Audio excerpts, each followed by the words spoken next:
Hello dear students, आज की इस क्लास में हम कॉस्ट अकाउंटिंग बुक का third chapter material cost control या सामग्री लागत नियंत्रण का क्वेश्चन नंबर 2 करेंगे। क्वेश्चन में दिया हुआ है कि एक उत्पादकीय निर्माण में एक कंपनी जो ए और बी दो प्रकार की सामग्री का प्रयोग करती है और उन सामग्रियों से संबंधित एक सप्ताह के तथ्य दिए हुए हैं।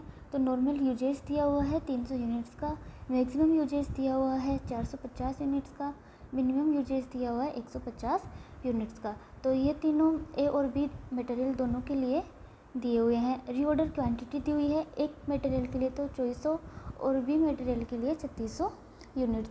रीऑर्डर पीरियड दिया हुआ है ए मटेरियल के लिए 4 to 6 वीक का, जिसका मतलब है कि सामग्री का आदेश देने के बाद सामग्री को प्राप्त होने में कम से कम 4 सप्ताह व अधिक से अधिक 6 सप्ताह लगेंगे। इसी प्रकार बी मटेरियल के लिए 2 से 4 सप्ताह का रीऑर्डर पीरियड दिया हुआ है। तो अब हमें इन इंफॉर्मेशन से reorder stock level, minimum stock level, maximum stock level और एवरेज स्टॉक लेवल की कैलकुलेशन करनी है।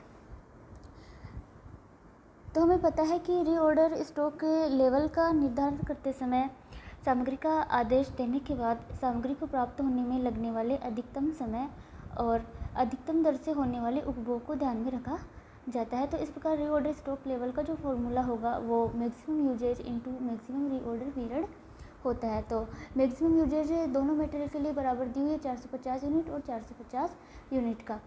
Maximum reorder period a material के लिए तो 6 वीक है और बी मटेरियल के लिए 4 वीक है। तो इस प्रकार ए मटेरियल का reorder stock level 450 into 6 2700 units हो जाएगा और इसी प्रकार बी मटेरियल का 450 इंटू 4 1800 यूनिट्स हो जाएगा।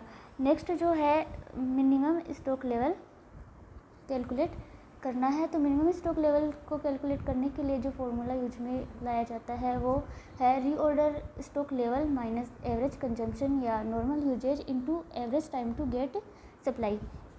रीऑर्डर स्टॉक लेवल अभी हमने कैलकुलेट कर ही लिया, जो ए मटेरियल का तो 2700 यूनिट्स था और बी मटेरियल का 1800 यूनिट था। एवरेज कंजम्पशन या नॉर्मल यूजेज क्वेश्चन में दिया हुआ है जो 300 यूनिट है। एवरेज टाइम हमें मैक्सिमम टाइम और मिनिमम टाइम का औसत एवरेज टाइम होता है। तो ए मटेरियल का मैक्सिमम टाइम 6 वीक है और मिनिमम टाइम 4 वीक है। तो इस प्रकार उसका औसत 6 + 4/2 5 वीक हो जाएगा। इसी प्रकार बी मटेरियल का एवरेज टाइम 3 वीक हो जाएगा। तो ए मटेरियल का मिनिमम स्टॉक लेवल 2700 - 300 इंटू 5 बराबर 1200 यूनिट होगा। इसी प्रकार बी मटेरियल का 1800 - 300 इंटू 3 900 यूनिट होगा।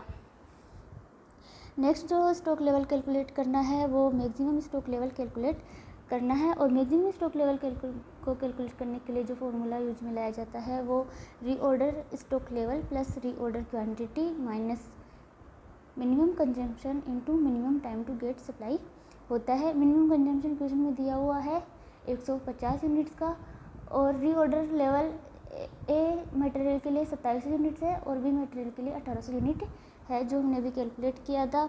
रीऑर्डर क्वांटिटी भी क्वेश्चन में दी हुई है। ए मटेरियल के लिए तो 2400 यूनिट्स है और बी मटेरियल के लिए 3600 यूनिट है। तो अब हम मैक्सिमम स्टॉक लेवल कैलकुलेट करेंगे। तो ए मटेरियल का मैक्सिमम स्टॉक लेवल कैलकुलेट करने के लिए reorder level plus reorder quantity को ऐड करेंगे। तो रीऑर्डर लेवल ए मटेरियल का 2700 है और रीऑर्डर क्वांटिटी है 2400। तो 2700 + 2400 minus minimum consumption into minimum time to get supply. तो मिनिमम कंजम्पशन 150 यूनिट का है और मिनिमम टाइम है ए मटेरियल के लिए 4 वीक तक का। तो 2700 + 2400 - 150 इंटू 4, तो इस प्रकार 4500 यूनिट्स आ जाएगी। और इसी प्रकार बी मटेरियल के लिए 1800 + 3600 - 150 इंटू 2, तो 5100 यूनिट्स मैक्सिमम स्टॉक लेवल हो जाएगा। अब हमें एवरेज स्टॉक लेवल कैलकुलेट करना है। एवरेज स्टॉक लेवल अधिकतम स्टॉक लेवल व न्यूनतम स्टॉक लेवल का औसत होता है। तो maximum stock level a material के लिए 1200 यूनिट दी हुई है और minimum stock level a material के लिए 4500 यूनिट दी हुई है और इनको 2 से डिवाइड करेंगे तो 2850 यूनिट्स आती है। तो इस प्रकार ए मटेरियल का एवरेज स्टॉक लेवल 2850 यूनिट्स हो जाएगा।